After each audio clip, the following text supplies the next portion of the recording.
பாலியல் வன்கொடுமை வழக்கு விசாரணைக்கு நாளை ஆஜராக முடியாது, முடிந்ததை செய்து கொள்ளுங்கள் என்று போலீசாருக்கு சீமான் சவால் விடுத்துள்ளார்.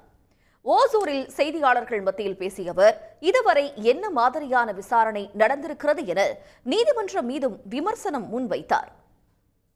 நான் ஏற்கனவே ஒரு அழைப்பானை கொடுத்தாங்க, கையெழுத்திட்டு சொல்லிட்டு தான் வந்தேன்.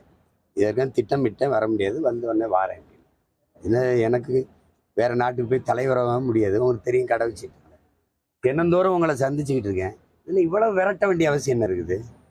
நான் இந்த கிருஷ்ணகிரியில் தான் இருக்கிறாங்கன்னு இங்கே பாதுகாப்புக்கிற காவலருக்கு தெரியும், அங்கே இருக்கிறவங்களுக்கு தெரியும். இப்போ என் வீட்டில் போய் என் ஓட்டுற சேட்டை தானே. நீங்கள் ஒட்டிட்டு போன பிறகு என் வீட்டு கதவுல இருக்கிறத அங்கே வேலை என் தம்பி ஒருத்தர் கிழிச்சிருப்பார். அதில் என்ன பிரச்சனை? நீங்கள் இது பண்ண நான் தான் வருவேன்ல. ஏற்கனவே வந்து உங்களுக்கு முன்னாடி நீங்கள் விசாரித்ததுக்கு பதில் சொன்னவன் தானே. நான் வராமல் போயிடுவேன்னா இவ்வளோ பெரிய வேலை செய்கிறவன் நான் தான் வருவேன்னு சொன்னேன். அப்புறம் ஏன் இந்த வேலையை செய்கிறீங்க? நீங்கள் வர்றேன்னு சொன்னேன், நாளைக்கு இல்லை நாளை மறுநாள் வருவேன். நாளைக்கே வந்தான்னு வர முடியாது, என்ன பண்ணுவேன்? நீ இப்போ என்ன பண்ணுவேன்? நீ திருப்பி வைப்பேன், நீ அதையே தான் பேசுவேன். நீ சம்மந்தப்பட்ட அந்த பொம்பளையை கூட்டிட்டு வந்து அங்கே உட்கார வை, என்னை உட்கார விசாரி.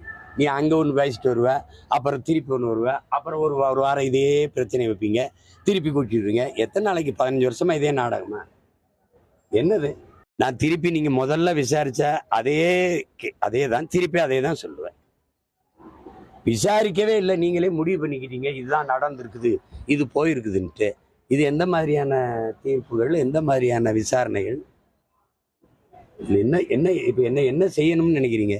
நீங்கள் எதுவும் செய்ய முடியாது. நீங்கள் இதுக்கெல்லாம் அஞ்சுறவனோ, இதுக்கு என்ன சொல்கிறது, இதுக்கு பயந்து ஓடுற ஆளோ நான் கிடையாது. வருவேன். நாளைக்கு 11 மணிக்கு தான் வந்தாகணும், வர முடியாது. ஒன்னால முடிஞ்சதை பாரு. குறிப்பா இந்த வழக்கு நீண்ட காலமா நடக்கக்கூடிய ஒரு வழக்கு. ஒன்றும் வழக்கு இல்லைங்க, வழக்கை நான் தான் போட்டேன். கொஞ்சம் வழக்கு இல்லை, அது நான் தான் வழக்கு போட்டேன். இது ஒன்றும் இல்லாத வழக்கு, இதை அழிச்சு விடுங்கன்ட்டு. அங்கே இருந்த ஒரு மகான் அவர் வந்து இதில் இல்லை விசாரிக்க வேண்டும், விசாரிச்சுட்டுல தீர்ப்பு எழுதணும். இதெல்லாம் நடந்திருக்குன்னு சொல்லிட்டு தீர்ப்பு எழுதுனா விசாரணை எப்படி நடக்கும்? எந்த மாதிரி நாடு, எந்த மாதிரி சட்டங்கள், எந்த மாதிரி மன்றங்கள், எந்த மாதிரி நீதிகள்ங்கிறது நீங்கள் தான் பார்க்கணும். விசாரிக்கணும். விசாரித்து அவங்க தரப்பில் இருக்கிற புகார் கொடுத்துருக்க குற்றச்சாட்டுகளுக்கு சான்று கேட்கணும். அதெல்லாம் சான்றுபடி நிரூபித்த பிறகுதான் இது குற்றம் நடந்திருக்கா இல்லையான்னு முடிவுக்கு வரணும். நீங்கள் அது எதுவுமே செய்யாமல் நினைக்கும் போதெல்லாம் அந்த பொம்பளை கூட்டி வர வேண்டியது. நாளைக்கு தருமபுரியில் கலந்தாய்வு, நான் வருவேன். அந்த வலசரவாக்கம் காவல் நிலையம் அங்கே தானே இருக்கும், நான் இங்கே தானே இருப்பேன். இப்போ என்ன அவசரம்னு சொல்லு. அவசரமா நீ வந்தது வர முடியாது, என்ன பண்ண பண்ணி.